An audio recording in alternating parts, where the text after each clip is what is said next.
Benvidos e benvidas a outra conversa máis do Orgullo Galego. Hoxe, como sabedes, vamos a falar sobre a morte no reino medieval de Galicia, mas antes de comezar esta conversa, deixademe lembrarvos non todo o contido que temos ende hai un par de anos na nosa canle de YouTube, no iVoox e no Spotify. máis de 115 conversas con distintas temáticas. Tedes aí, por exemplo, a conversa que mantivemos a semana pasada en Ourense sobre as tradicións o ciclo do outono, unha conversa que a verdade foi moi interesante, que está a funcionar moi ben e que eu recomendo. Tedela tamén, como digo, en formato podcast no iVoox e no Spotify. E ademais, aproveitando que estamos chegando xa a esta noite de defuntos, a este mes dos mortos, como chamaban tradicionalmente o mes de novembro, non? Quero recomendar aí todas as conversas que temos relacionadas con este tema. Temos co antropólogo Rafa Quintía, coa antropóloga Lidia Mariño, temos tamén Lucetea, que é unha creadora de contido en Twitch, coa que falamos sobre o significado e orixes dos petos e ánimas e dos cruceiros. E, bueno, en definitiva, tedes moito contido asociado a esta temática que eu creo que é bo momento para ver, non? E, ademais, está atentos porque nos próximos días vamos comezar un poquinho tamén a publicar deste contido nas nosas redes sociais, non? Bueno, e esquecía tamén que na página web orgullogalego.gal, pois aí tedes tamén algunha cousiña. Tamén, antes de comezar a conversa, como digo sempre, se queredes facer algunha pregunta, podedes deixala polo chat de Twitch. Intentarei, pois, metela sempre que non nos pasemos de tempo. E hoxe, como digo, vamos a falar sobre a morte no reino medieval de Galicia. É unha, digamos, unha temática, non, que ben perfecta para estas datas que se chegan e que, ademais, eu creo que ten elementos, non, que nos poden axudar a comprender, pois, tradicións que chegaron ata os nosos días ou até tempos moi recentes, non? E, como digo, a comprender tamén pois moitos ritos que aínda se celebran hoxe, outros que xa non? Pero que pode darnos, digamos, unha explicación a estas cuestións. E para iso hoxe temos connosco a Xosé Manuel Sánchez, que é profesor axudante e doutor de Historia Medieval na USC, e con quen vamos a falar, e con quen aproveito tamén para recomendar, vou no deixar logo polo chat aquí un documento dele sobre os banquetes funerarios na Galicia medieval, que é unha das temáticas que vamos a falar hoxe. Entón, vamos a darlle paso e vamos comezar esta conversa. Moi boas. Hola, moi boas, Borxa. Que tal? Que tal? Nada, darche a benvida. Non sei se é a túa primeira vez por Twitch. Sí, realmente sí. Bueno, esperamos entón que sexa a primeira de moitas e nada, como xa che dicía fora de directo, darche as grazas por participar aquí e bueno, vamos a falar hoxe dun tema moi interesante que eu ademais coñecín nunha conversa que aproveito para recomendar, que é do podcast de Cifrando a Historia, que, bueno, ten tamén un contido de luxo e aí foi onde puiden escoitar todo este tema, non? Sí, realmente é unha cuestión, a mí me parece apaixonante porque, bueno, nos pon moi perto do que somos realmente, que das tradicións, da cuestión cultural, bueno, de algo que se mantén e que está enormemente arraigado. Eu sí que quería comezar cunha pregunta que, bueno, sei que é complexa e isto xa dá para unha charla, non? E é que, como digo, estamos, pois, chegando, non? O que é o tempo de defuntos, como dicía antes, ese mes de novembro que se falaba do mes dos mortos, non? E que, ademais, é unha data, eu creo que das máis importantes que ten a cultura galega, non só a cultura galega, pero sí que aquí é unha data que é moi importante, porque é a data que se honra aos mortos, non? Aínda que, claro, sempre dicimos, non, que as persoas que non están connosco lembrámonos delas moitos días, pero digamos que hai un día, non, que ten sempre todas as culturas, pois, para lembralos algún xeito, non? Entón, é unha data, ademais, que marca de algún xeito tamén, pois, esa entrada case no inverno, aínda que hoxe con este cambio climático xa non está tan claro. Pero entón quería preguntarse un pouco eso, como puido mudar esta data, non, ao longo dos séculos? Sí, a ver, efectivamente, como comentas, é unha data especialmente sinalada. Aquí en Galicia é un dos momentos máis sinalados do ano. Quizá estamos máis no xenérico, xa non é solamente un culto aos mortos, senón un momento no que son no que quizá eles escoiten especialmente, non? É un pouco que distí, nos sempre estamos acompañados por aqueles dos que xa non están, sempre os lembramos, sempre os temos presentes, pero quizá haya datas ou momentos especialmente sensibles para poder comunicarse con eles ou para poder, bueno, pues, no tempo das culturas, non? Deste tempo pasado. Evidentemente, isto non é constante en todas as culturas, nin é constante en todos os procesos sociais, nin co tempo. Non? No tempo imperial, no tempo romano, especialmente cara a febreiro, había celebracións que marcaban, sobre todo, estas celebracións familiares de relación con quen non está, de relación cos falecidos. Ca expansión do cristianismo ven un pouco a mudar a concepción temporal e, como ben dis, é o momento no que nos achegamos ao inverno. Realmente, a concepción do ano, ese ano cristolóxico deste primeiro cristianismo ven a marcarse na súa final no tempo dos defuntos. Avanzando despois o tempo do nacemento, o tempo da natividade, é dicir, o comezo novamente do ciclo, este tempo circular que estudiaron, pues, bueno, xente como Cortázar ou así. Se buscamos unha data e nese momento en concreto do día específico, temos que falar de Odilon de Cluny. Odilon de Cluny, que é o abade, que instaura, bueno, promove cara a finais do século X, 990 e pico, a festa dos fieles difuntos. Esa conmemoración de aquelas almas que xa pasaran o que as penalidades e que agora conmemoramos. Entón, aí se fixa neste tempo de novembro, neste 2 de novembro, esta conmemoración polas almas. Claro, creo que aí ten moito que ver as cuestións purgatorias, o feito de que esas almas pois poidan salvarse, que poidamos pregar por elas e promover un pouco a salvación delas, non? Entón, nese momento, pois, bueno, si é verdade que é unha cuestión que varía, pero aí a fiesta de Odilon de Cluny, a festa dos Fieles Difuntos, marca un pouco toda esa tradición de celebración que realmente ven a chegar ata a actualidade. Antes comentabas aí unha cuestión de que é o momento, non? Como que os nosos defuntos están connosco ou veñen e nós estamos con eles, non? Xusto viñame á cabeza unhas tradicións, digamos, que eu polo menos coñezo dende pequeno, que era o tema este desta época de non recoller a mesa, de ter calor na casa, desas cuestións, non? E xusto lía eu hai pouco tamén como no norte de Portugal tamén deixan castañas en riba da mesa, creo que era Leite de Vasconcelos, pode ser, que falaba, creo, non me lembro, que falaba, non, de que non se podían tocar esas castañas porque estaban babadas polos defuntos, non? E xusto viume esa cabeza a raíz do que dicías de que é o momento no que eles están connosco e deso derivan moitísimos ritos que temos ata hoxe, non? Sí, que realmente a cultura galega ten unha relación cos defuntos enormemente estreita. Temos unha relación cos mortos enormemente estreita. Están con nos acompañan.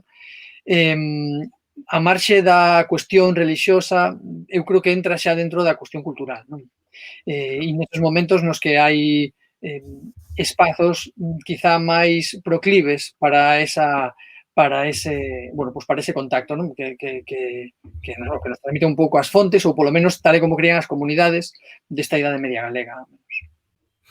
Aínda que hoxe nós tampouco como sociedade somos alleos, non, a esta, digamos, nova reconfiguración de que xa vivimos un pouco máis de costas o que a morte, todo iso, non? Obviamente nós non, claro, non somos unha illa, digo, estamos tamén influenciados por todo iso. Sí, evidentemente, claro, cada un é tamén herdeiro e consecuencia do seu tempo. E, bueno, ao fin e ao cabo, pois, bueno, as cousas mudan, as xeracións tamén, ou incluso o modo de vida máis rápido, máis, bueno, pois, cuestións que evidentemente fan que cambie, tamén as cuestións culturais van mudando co tempo. É verdad que a mentalidade ten un cambio moito máis lento, pero, bueno, non é menos certo que os cambios son indudables. Efectivamente. Quería preguntarche tamén un pouco, xa entrando en materia, non? E aínda que eu non quería centrarme concretamente no que no período romano, pero así un pouco na relación coa morte, non? Un pouco que supuxo, ou se temos documentación que indique un pouco que supuxo a chegada dos romanos a Galaequia, non? O sea, non, falamos a Galaequia, pero é certo que, bueno, posiblemente reconfigurou moitísimas cuestións no que en toda a Península Ibérica, pero un pouco eso, que supuxo e que din as fontes, non? A ver, realmente, no meu caso, de estudio destas cuestións funerarias, o que me transmiten é precisamente o cambio entre ese tempo romano e despois os primeiros tempos medievais, non? A reconfiguración ou a configuración das primeiras sociedades medievais. Coñecemos a celebración no tempo romano de festividades, a celebración, evidentemente, de cuestións funerarias, cuestións festivas máis preto dos banquetes funerarios nos primeiros meses do ano, en febreiro, que probablemente son o fundamento para despois o desenvolvemento das primeiras prácticas cristiás, ou polo menos de comportamentos culturais que sí se recollen nese primer cristianismo de finais do tempo imperial, principios da Idade Media. ¿No? Isto trae realmente un pouco unha reconfiguración e unha reubicación, o mesmo que ocorre dentro das reubicacións das cuestións políticas, dos reinos xermánicos, das cuestións sociais, non? O que dicía Duida, a reconfiguración das sociedades dos primeiros tempos.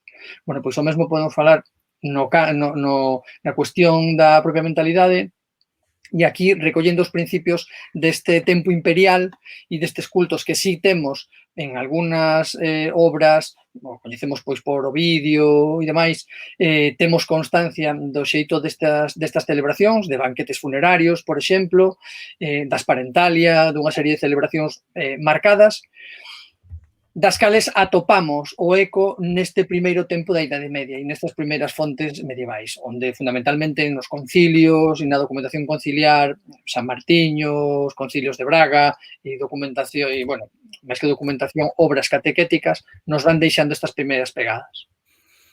E o que non sei se existe, isto é algo que se me ocorre agora, non? É se nas crónicas romanas recollen de algún xeito as crenzas, non, os ritos que podían existir nos povos galaicos, non? Porque, claro, moitas veces cando vemos crónicas da conquista da Galaequia, non? Eu creo que unha das crónicas que tamén eran interesantes era de Estrabón, non? Igual falo por falar, pero sí que sabían daquelas como este territorio, claro, da Galaequia, falo, claro, moito máis o que hoxe Galicia, non? Pero como unha terra extraña, misteriosa, tal, entón, que é algo que, curiosamente, dase ao longo dos séculos. Entón, non sei se hai, quer decir, recollido, porque entendo que aí hubo un contacto dos romanos, non? Ata a súa fusión cos povos nativos.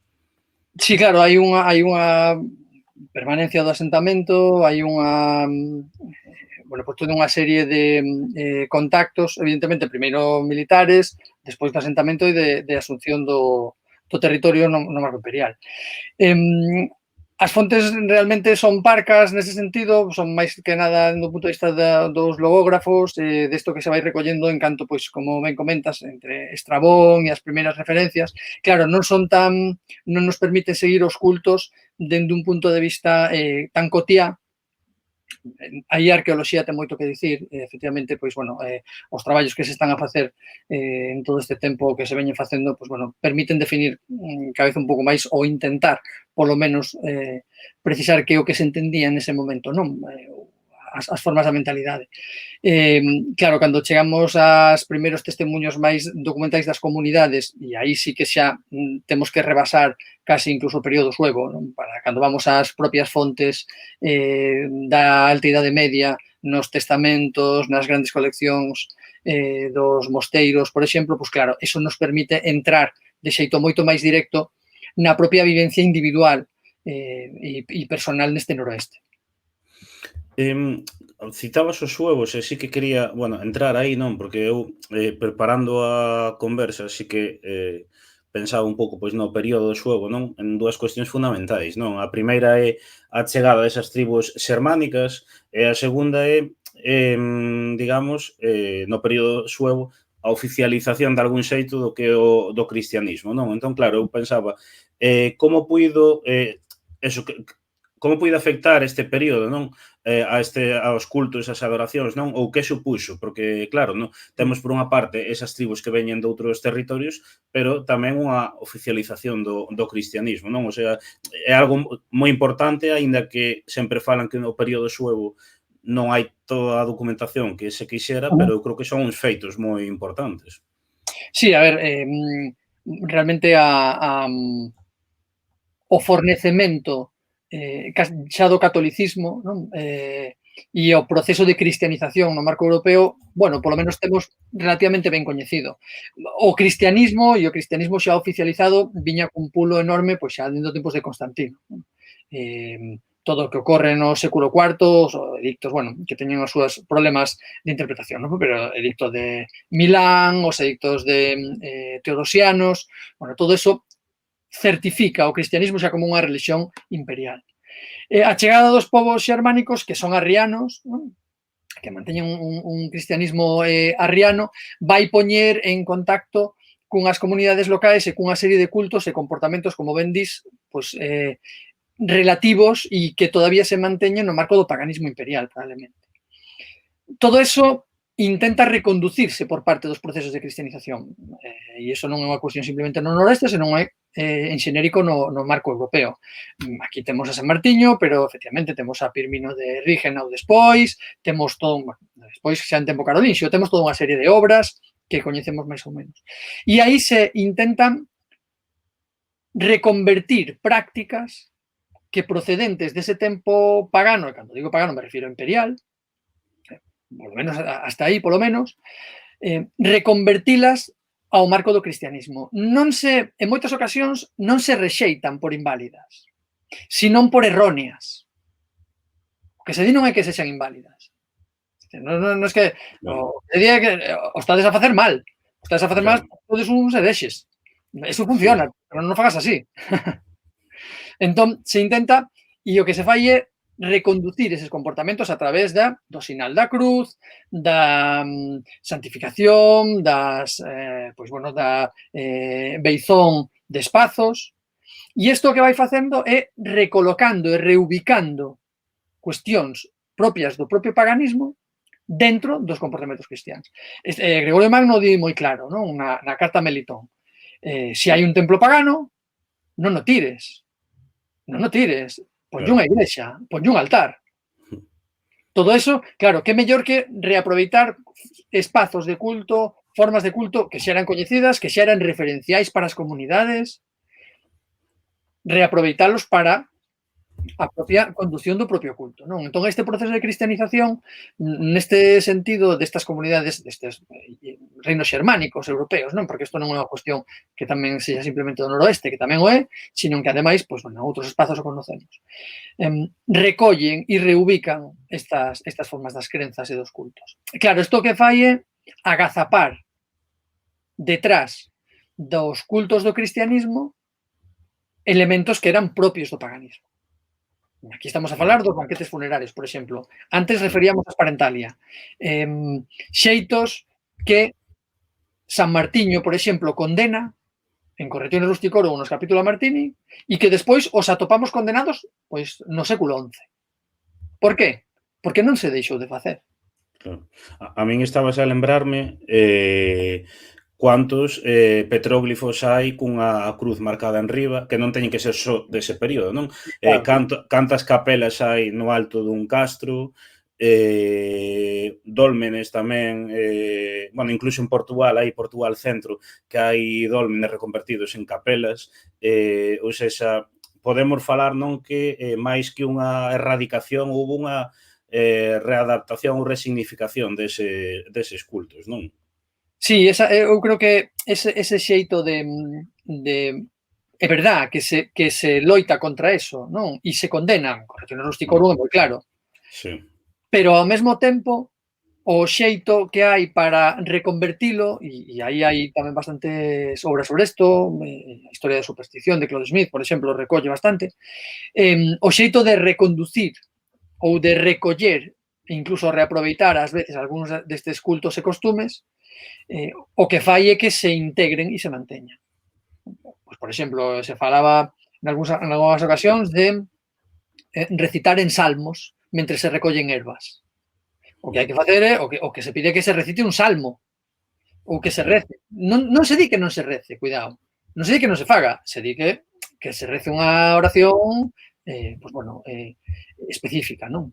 Entón, isto sí que ven, efectivamente, recollendo toda unha serie de, ou algunhas prácticas anteriores que se resignifican en parte, pero que o que fan tamén é eso, é agachar elementos anteriores e que permiten que se manteñan, claro, de cara ao futuro, incluso hasta a partir de aí, case hasta a contemporaneidade. Ademais, eu xusto pensaba agora, non, que é casi que o cristianismo fixo un favor aos antropólogos e aos que sodes historiadores do futuro, non? Porque, quer dicir, de algún xeito puido axudar a poder entender, non? Ou certas crenzas previas, non? Porque, quer dicir, claro, temos aí, por exemplo, en viña a cabeza tamén a pedra da serpe en Corme, que aí ten esa cruz en riba dunha serpe gravada, quero dicir que moitas veces esa resignificación de cultos foi mellor que erradicalas completamente, porque, quero dicir, posteriormente puide axudar tamén a poder entender, non, períodos anteriores. Sí, a ver, claro, os historiadores nos movemos no marco xa da explicación. Non? A min o que me interesa é explicar. Non? Explicar como se articulan as sociedades do pasado, no meu caso, na Idade Media. A produción de fontes que o proceso de cristianización conleva, nalgúns casos é verdad que documentan elementos e permiten seguilos como miguiñas ao longo da Idade Media. É o caso dos banquetes funerarios, non? Que a partir de aí os podemos ir seguindo hasta o século XV e hasta o tempo dos reis católicos. Entón, este é un proceso que, si vamos lendo e debullando especialmente as documentacións, non solamente conciliares, senón tamén as privadas en moitas ocasións, non? Os testamentos, examinando e vendo un pouco como cambian as percepcións e como cambian os cultos relativos e a cultura realmente relativa á morte, pois, bueno, sí que todo este proceso nos permite ir marcando precisamente un pouco a evolución realmente do que somos. E do período xo pode ser o Correctiones Rusticorum o documento máis importante que hai para estudar a respecto destas cuestións, ou hai outros documentos que tamén poidan axudar a entender? A ver, Correctiones Rusticorum é fundamental. Tamén eu creo que os Capitula Martini son capitais, non?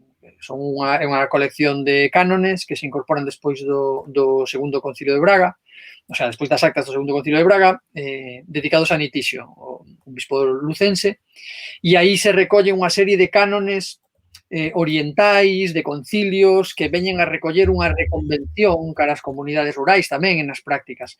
Claro, aquí o debate realmente pasa tamén no caso de Correctiones Rusticorum e nos pasa no caso dos Capitula Martini, dos capítulos deste de Braga. A cuestión é se isto responde realmente a prácticas efectivas e reais ou se é unha compilación, unha recopilación de cánones. Claro, eu creo que, do meu punto de vista, o feito de que, en efecto, poidamos documentar prácticas, por exemplo, estes banquetes funerarios, en Galicia, até final da Idade Media, non? Ata o tempo dos reis católicos, certifican que, efectivamente, algunhas desas prácticas eran reais. Estas prácticas, isto, o que aí se condena respondía ao que estaba a ocorrer, non? E o Correctiones Rusticorum é un elemento fundamental para entender esa transición e esa comunicación de un tempo imperial e un tempo no que o cristianismo avanzaba nese proceso de cristianización. Igual os Capitula Martini, eu creo que son bastante complementarios para comprender un pouco este tempo desta segunda metade do século VI, que é fundamental, non? Que nos dá inicio a esta temprana e primeira Idade Media, primeira Sociedade Medieval. Vamos entrar agora nos banquetes funerarios, pero sí quería tocar unha cuestión do Correctiones Rusticorum, porque eu, claro, a primeira vez que lín, claro, quedei maravillado, aínda que non é un documento, quer dicir, moi, bueno, que para xente de época seguramente igual non lle gustaba tanto como a min, non? Pero, quer dicir, é porque eu vexo moitas semellanzas con ritos e crenzas que chegaron ata os nosos días, non? Quero dicir, eu, por exemplo, anotei aquí o tema do culto ás abelaiñas, os ratos, que fala aquí de facían agoiros observando o voo das aves. acendían cirios na noite, cabo de pedras, árbores, fontes, nas encrucilladas, ofrendaban aos deuses eitando gran e viño, non, sobre os troncos o lume. Bueno, logo falase de que encantaban con fórmulas máxicas a erva e as colleitas. E claro, isto eu vexo en ritos que chegaron, claro, non falamos da época dos reis católicos, ata século XX, século XXI. Logo, pensarán ou non, pero non estaba preparado isto, pero teño aquí, eu si teña preparado isto, pero non para clavalo así coa nosa conversa, pero de un relato de Otero Pedrallo, que é o Purgatorio de Don Ramiro. E solamente unhas liñas ao principio. Di: pola vosa conveniencia digo vos, falando en plata, que se non estades afeitos a andar moito pola noite e non coñecedes o falar dos gatos enxaneirados, dos cans ouveantes e dos mouchos, as sombras disformes dos mosteiros e das arboledas, nin os farrapos neboentos da estadea, é moito mellor que non leades unha liña máis. Claro, realmente aquí está collendo todo o que acabas de comentar ti. Cuestións da natureza, xa non solamente da noite, que evidentemente a ausencia de luz ten moito que ver, non? Pero da natureza, dos animais, do culto natural, dos espacios proclives a ter, pois, bueno, algún tipo de crenza, non? Esa superstición que realmente é unha religio, é unha religión desviada, ese é o sentido de superstición, non? A religio desviada. Isto nos permite realmente seguir, efectivamente, até hoxe. O Corretorio Rusticorum, os capítulos Martini, realmente recollen.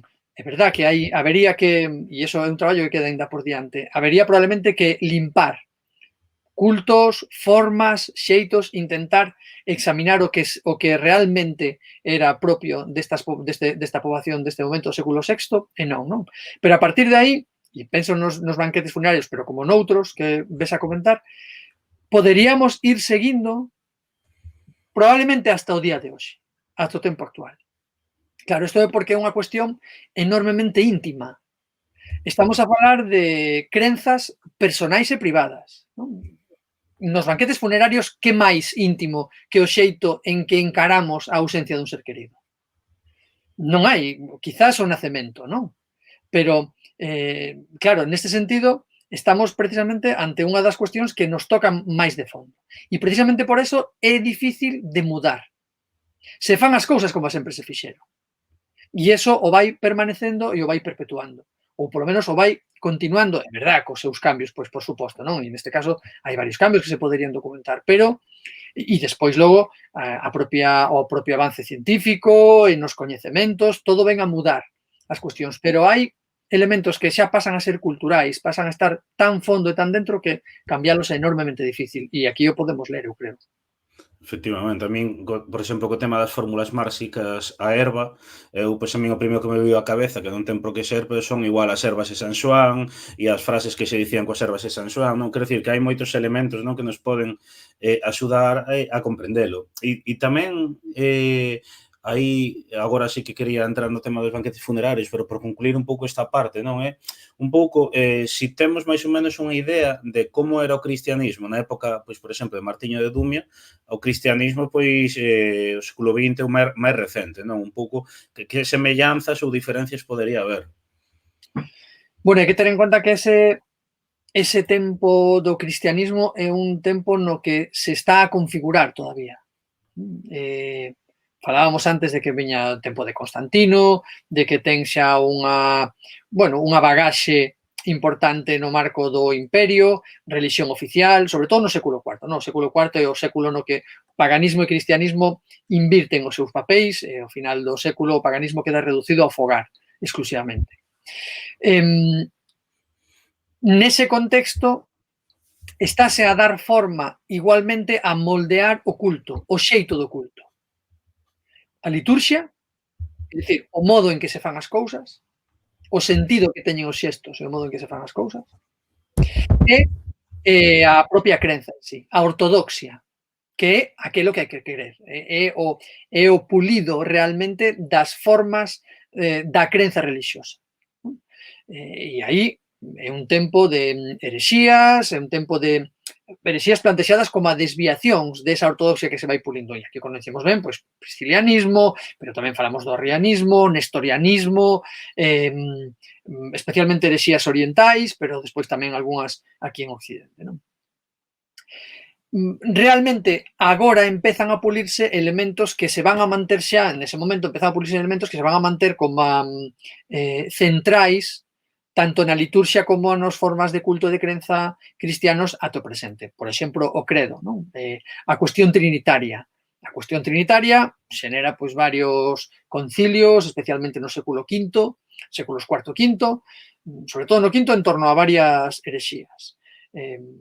A como se entenden, pois claro, tres persoas nunha, non? E a cal ten, si dentro de Cristo temos unha persoa divina, unha humana, a cal ten máis peso, aí ven arrianismo, pois eso, nestorianismo e demais. Entón, aí empezan a marcarse unha serie de formas de concepción que son as que se van a manter ata agora. Non é o último momento de cambio. No tempo despois, no século XI, cando chega a Reforma Gregoriana, lle dará unha volta á liturxia novamente, ou polo menos readaptará ou reformulará cuestións litúrxicas que se manterán tamén hasta o tempo de hoxe, non? É, digamos, un camiño no que se van quedando diversas pegadas que se van engadindo hasta o de agora. Neste tempo de San Martiño, claro, coñecemos menos, non é tan descriptiva a cuestión ritual, ou a cuestión das crenzas, si coñecemos máis a xeración desa ortodoxia e desa crenza do ortodoxo dentro do Concilio de Nicea, como os distintos concilios lle van dando un poquinho de forma.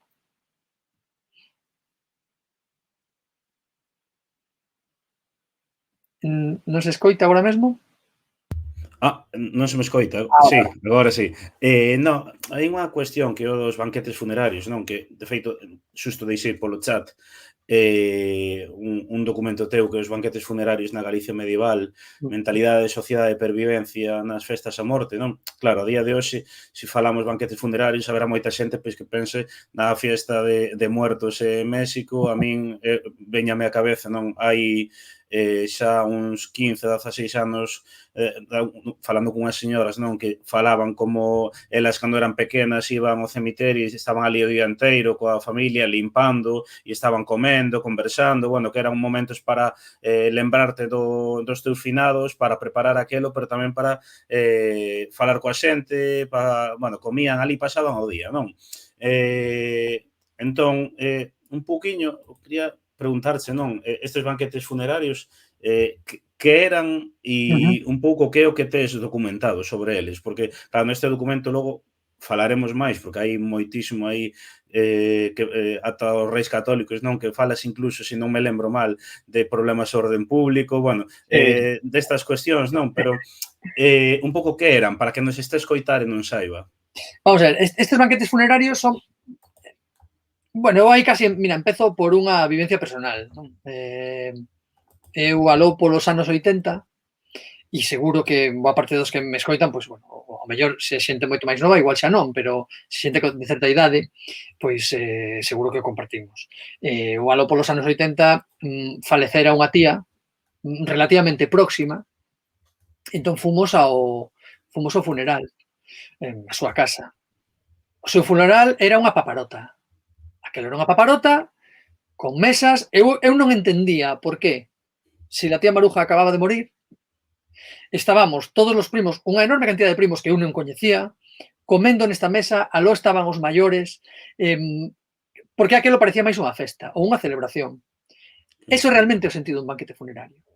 É unha celebración casi gastronómica, agora polo menos, non? Antes tiña, ou nos inicios ten outro sentido, ou ten un sentido máis venerativo, pero igual, é unha celebración en honra de alguén que xa non está.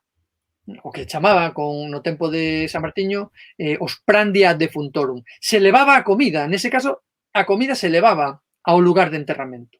E se facía ali unha pequena celebración, pois eso, común, familiar ou de achegados, O que se intenta nese caso, en nas obras de Correción Rústico, nun capítulo a Martín e demais, o que se intenta é evitar estas prácticas, pois, bueno, é reconducir todo cara aos templos, non? Que é o espazo de veneración, pois, por antonomasia. Dicen, como vais allí, os ponéis a comer de encima de las tumbas. Eso non é xeito. Entón, o que estamos a falar é dunha celebración na honra de alguén que xa non está, de alguén que pasou, e no marco dunha comida ou dunha celebración gastronómica grupal. Eso é un banquete funerario. E temos, xa falamos da época do Correntino Rusticorum, non? Logo falaremos tamén da pragmática dos reis católicos que reglamenta todo isto en Galiza, pero entre eses momentos históricos, aí polo medio, que sucedeu? Temos documentado como foi evoluindo iso? Isto eu creo que é un proceso enormemente interesante o que se produce nestes en torno a estes banquetes funerarios. Temos documentado, efectivamente, estas prandia de funtorum nos inicios da Idade Media galega. É dicir, unha celebración en comida, unha celebración, cando digo celebración non indica festa, non, pero sí un acto que se celebra que dende un punto de vista gastronómico, que non ten por que ser enormemente oneroso nin extensivo nestes inicios, polo menos, non? Se celebra no lugar do finado. E temos constancia de que se celebran, despois iremos a eso, entón, se queres, no tempo dos reis católicos, doutro xeito. Pero é que ese outro xeito ven precisamente porque o camiño, temos constancia do camiño que percorre esta celebración e do sentido que se lle vai dando ao longo da Idade Media galega. Non son dous momentos simplemente nos que os atopemos, senón que podemos seguir un pouco a cuestión do culto. O coñecemos nos concilios despois da plena Idade Media, o coñecemos ou nos refiren mínimamente concilios compostelanos, concilios da segunda metade do século XI, e a partir de aí chegan as primicias e os mortuorios, é dicir, empezan a tomar un camiño diferente dunha mesma celebración, probablemente.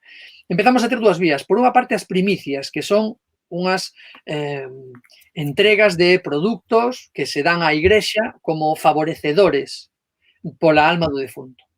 Produtos comestibles, non? Me refiro. Esas son máis as primicias, pero outros serían os mortuorios, que xa toma, a partir especialmente do século XII-XIII, unha cuestión máis social. Eso xa é sociedade. Eu quero amosar realmente a capacidade do meu grupo familiar, da miña familia, e a capacidade do finado. Quen era o finado? E que mellor que facer esa celebración funeraria que se facía antes. Agora vou facer triple. Coñecemos un pouco ese camiño que percorren, pues, especialmente, é verdad que hai un salto do século VI aos séculos VIII, IX e especialmente ata XI, pero sí podemos ir marcando, e tamén no peninsular, porque non é unha cuestión exclusiva e especificamente do noroeste, podemos ir marcando un pouco o que ocorre. E xusto iba a preguntar, hai, quero dicir, semellanzas noutros reinos peninsulares que poidamos, que digamos que nos que tamén sucede isto que sucede no noroeste? Sí, eu nese sentido non teño tan profundado os casos peninsulares, pero sí é verdade que podemos recoller algunhas referencias alusivas noutros concilios, non, toledanos, por exemplo, que realmente veñen a cubrir mínimamente polo menos ese oco que non tiñamos. Entón, pois, probablemente isto é unha práctica e despois sí que na Baixa Idade Media temos pragmáticas dese estilo tamén, é dicir, de reconvención das comunidades urbanas fundamentalmente, tamén rurais, pero urbanas fundamentalmente, por parte dos reis católicos en outros puntos peninsulares. E tamén a respecto aos reis católicos, non? Algo que me chamou a atención, non? Un pouco eso, que supuxeron para estes banquetes, non? Esa pragmática dos reis católicos que reglamenta en Galiza, non? A celebración dos mortuorios. E, sobre todo, quero dicir, por que emitiron esta reglamentación, non? É a curiosidade que teño, por que decidiron iso? Porque de las manos. Porque a xente íbaselle das manos, eu creo. O sea, eles o din moi claro. Esta pragmática e esta legislación, non, que se fai ven a intentar limitar a festividade. Que facía a xente? Cando isto pasa a ser unha cuestión social, é dicir, cando isto pasa a ser un signo da capacidade propia xa non do finado, porque isto xa non é unha cuestión simplemente do finado, non? Tamén, pero é de quen somos, da propia familia. Claro, a xente bota por fora. Chega a endebedarse, chega a endevedar propiedades, ou polo menos eso suxiren o rescatores. E non solamente eso, sino que nas celebracións hai xa non comida en abundancia, bebida en abundancia, faltas de orden público, eles veñen ou dende esa legislación veñen a limitar a presenza de coitelos. Claro, o que veñen a dicir é os xeitos do poder, a arquitectura do poder tal e como se estaba a construir, empezaba a reglamentar tamén estas cuestiones de vida cotiá. Porque íbase un pouco das mans, non? E entón, esta pragmática o que ven a recoller, que non solamente é aquí, senón que temos constancia noutros espazos peninsulares tamén, polo mesmo intre, máis ou menos, ven a intentar limitar quenes poden asistir, canto se pode, pois, bueno, invertir máis ou menos deso, e neso, ou neses eventos, e especialmente intentar limitar as cuestións de orden público que poidan de subversión de orden público que poidan ter o que poden ter como consecuencia, claro. Claro, iba a preguntar xusto, xa, bueno, realmente xa respondiches, non? Digamos que non era só unha exclusiva para Galicia, non? Senón que era, quer decir, non era ningún xeito de domesticación do Reino de Galicia, senón que era tamén para, quer decir, emitir a outros reinos e aí o que quizáis é complicado, non é si todos estes casos que falan de orden público, todos estes problemas, si, claro, non se sabe si están exagerados para justificaro ou realmente era así, non? Sí, aí o que, a ver, coñecemos esta pragmática, coñecemos pleitos e coñecemos as mandas que se van deixando, por exemplo, nos testamentos. Entón, bueno, as mandas testamentarias que quedan fundamentalmente, aí sí, para as primicias eclesiásticas, pero despois hai algunhas que deixan tamén para estes banquetes, pois, bueno, fan presupoñer que efectivamente tiñan unha enorme presenza. Claro, non sabemos cales son as súas consecuencias porque non temos pleitos ou por lo menos non está aprofundado moito todavía, non? Aí sí que habería unha marxe para ver o grado de implantación realmente. Si é verdade que na descripción da propia pragmática, pois, bueno, ou no xeito de emitir o diploma, se alude con cuestións bastante concretas que veñen a marcar cuestións de orde. Claro. E tamén eu, claro, aí tiña dúas dúbidas, non? Un pouco si ata que século hai documentación que faga referencia a estes banquetes funerarios e isto enlazo, non? Porque algo no que tamén falo en Orgullo Galego nesta época, non? É deses ordes, o bispo de Mondoñedo no século XVI, que penaba todo isto, que perseguía tamén o tema de ir pedindo de comer polas casas, non? Que eu sempre, moitas veces falo, cando me preguntan nos colexios, non? Co tema do truco ou trato, pois fago un pouco referencia a isto, que é o noso truco ou trato que ven xa de moi atrás, non? E claro, era un pouco que se entende, non? Que era un bispo que viña de fora e que non coñecía, eu entendo que se a sanciona é porque non coñecía a realidade que había aquí, non? Entón, por unha parte, ata que século temos máis ou menos documentados estes banquetes e por outra parte, si xa nesta época no século XVI podría ser algo exclusivo, casi, non falo só de Galicia, quizáis o noroeste peninsular, tendo en conta que este bispo pois descoñecía ou penaba estas prácticas, non?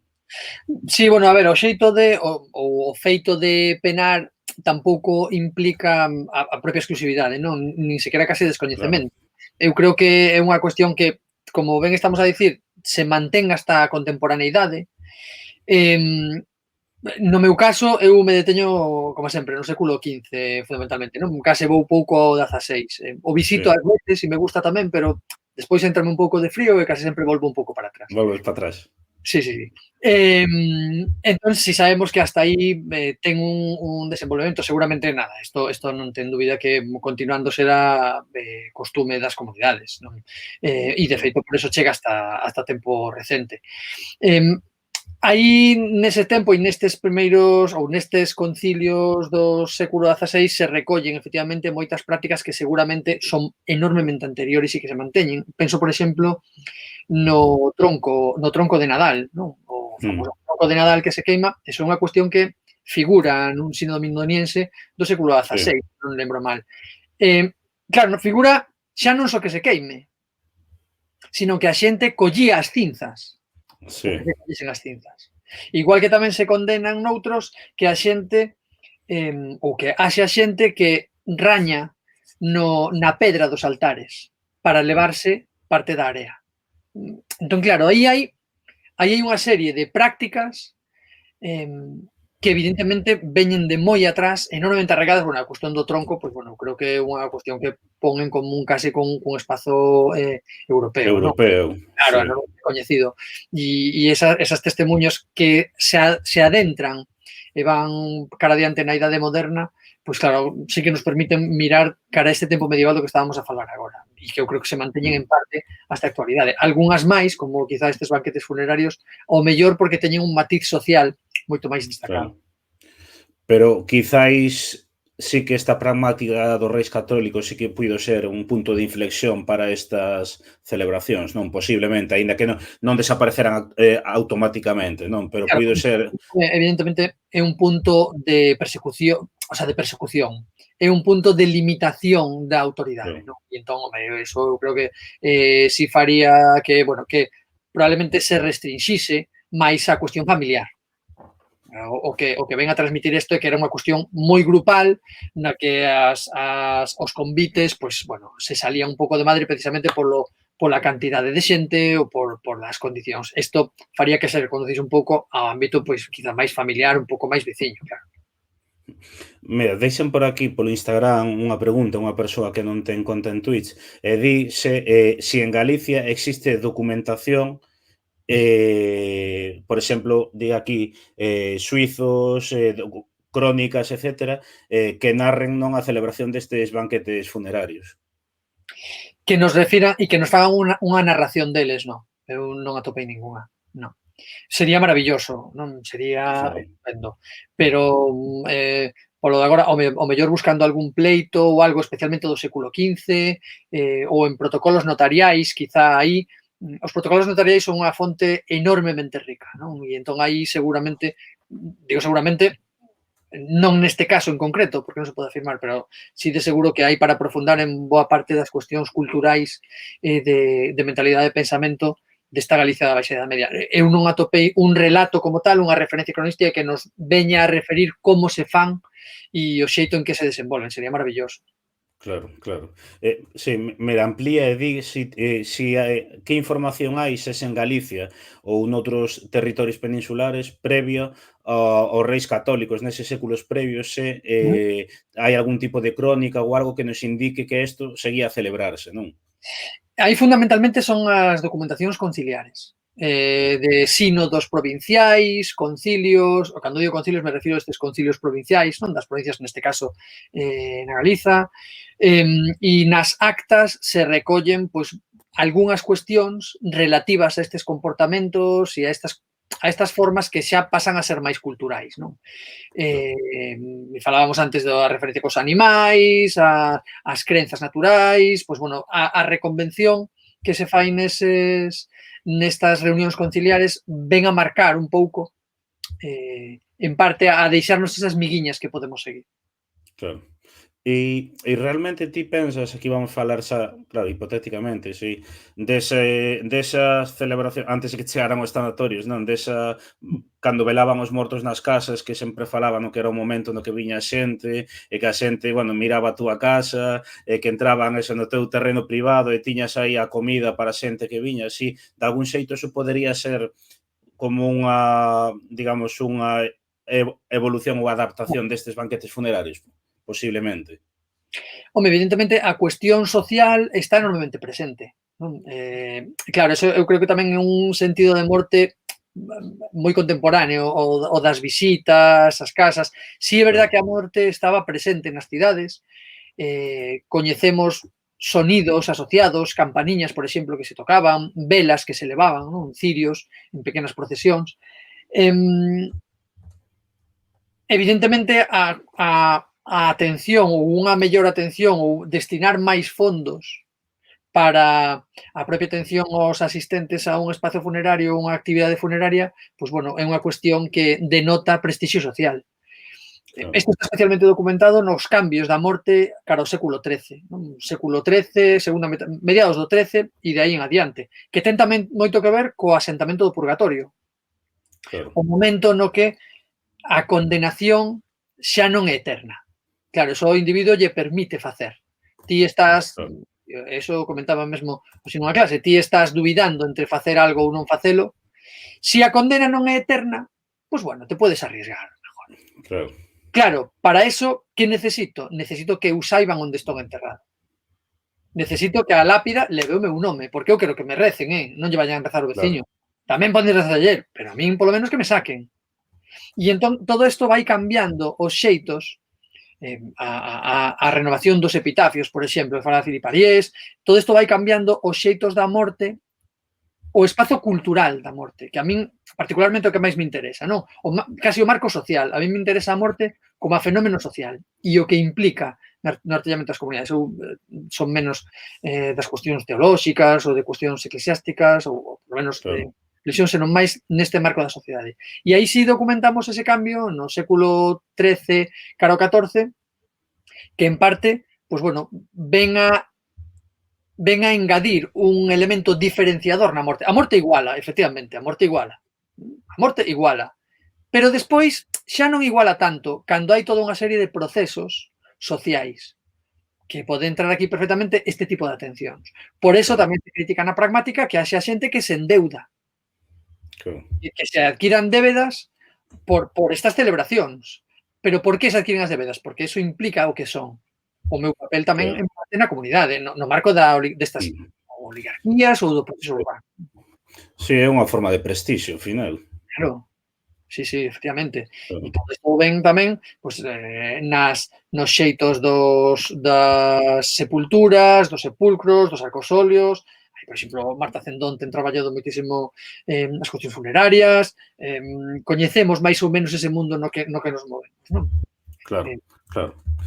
A mí tamén hai algo que, digamos, que me parecía moi interesante do que comentabas e que anotei tamén nas preguntas, non? Bueno, un pouco relacionado co documento dos banquetes funerarios. Claro, isto tamén falamos igualmente de hipótesis, porque alén de que xa citamos antes o de pedir alimento polas casas, aí hai unha tradición que agora igual xa non se segue a facer, que era o tema este do pan das ánimas, e que xusto vi unha cabeza, non, co tema de comer nos altares e todo iso, dese bolo de pan que se bendecía, que logo podías repartir cos pobres, ou que podías subastar, bueno, quero dicir, e ademais o tema dos colares e castañas, que falábase que ata aí non tantísimo, pois deixaban esas castañas en riba da tumba dos finados, claro, e non sei se isto poden ser elementos tamén relacionados con estes banquetes e esta relación dos alimentos coa morte, ou aquí xa isto, claro, son hipótesis que tampouco hai unha certeza. Sí, eu creo que aí xa se vai cara ao hipotético. É moi difícil documentar. Unha das cuestións que ten esta orientación dos estudios medievais, e especialmente no histórico, que é a parte que me dedico, é a enorme dificultade para documentar cuestións. O que comentaba antes o compañeiro, a pregunta que facía, é unha moi boa pregunta. Onde temos isto? Claro, isto sabemos que se produce, pero non sabemos como, porque non o temos. Aí houve traballos estupendos sobre as cuestións testamentarias, por exemplo, non? Os testamentos como a fonte, o que fixo José Miguel Andrade, o que fai agora Miguel García Fernández, o traballo sobre os testamentos como a fonte histórica. Claro, aí nos poñen en directa ollada cos individuos, con xentes no momento casi máis feble. Non? É realmente o momento máis feble no que pode estar unha persoa casi. Ese análise sí que nos pode permitir seguir, porque é máis descriptivo.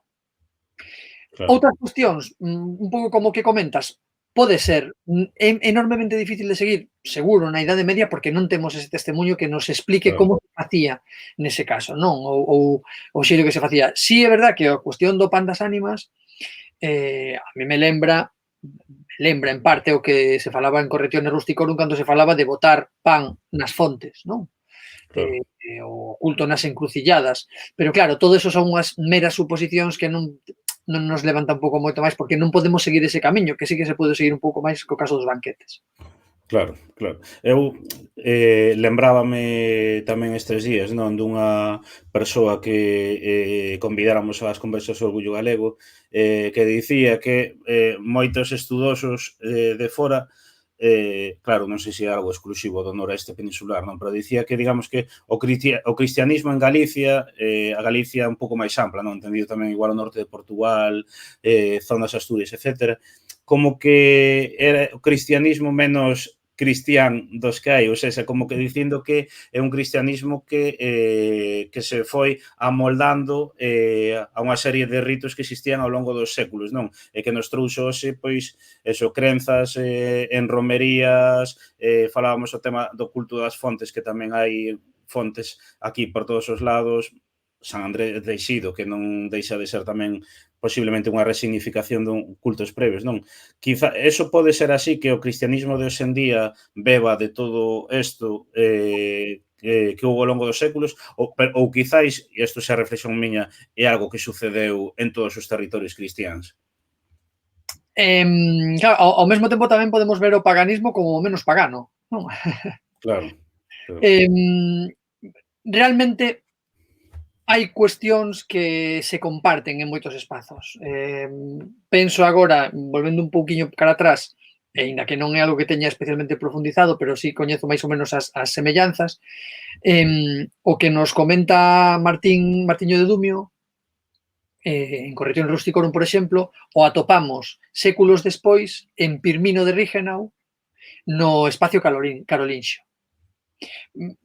Se especula con que poida ter coñecido efectivamente a obra de Martiño e parte estea copiada. Realmente é unha reconvención tamén das comunidades, pero que se está a aplicar nese caso no tempo carolinxio. Eu creo que aí hai marxe para aprofundar ainda na investigación, examinando cales destes comportamentos poden responder realmente, primeiro, a cuestións reais, segundo, a cuestións homoxéneas ou mínimamente en determinados espazos xermánicos do occidente medieval, e, en último termo, a que obedecen na trayectoria anterior, no? A cuestións imperiais, cuestións anteriores, que aí xa se me escapan un pouco máis do meu campo, non? Pero sí temos constancia de algunhas que se comparten en espazos e que ben pode ser precisamente por esa reconducción de elementos do paganismo. Ao fin e ao cabo, a carta que Gregorio Magno lle envía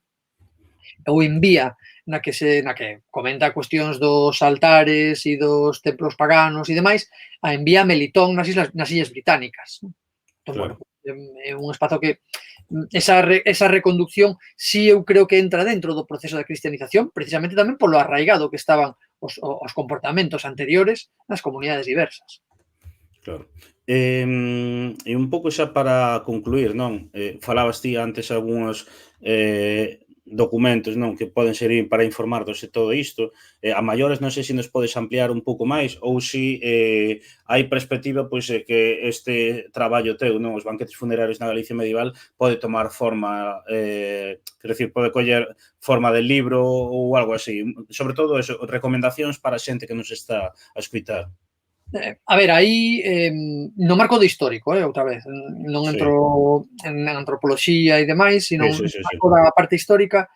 Pola miña banda, claro, é un traballo que me encanta, me apaixona, non? Esta historia da morte. E que, neste caso, teño un pouco pendente por facer algo un pouco máis profundo.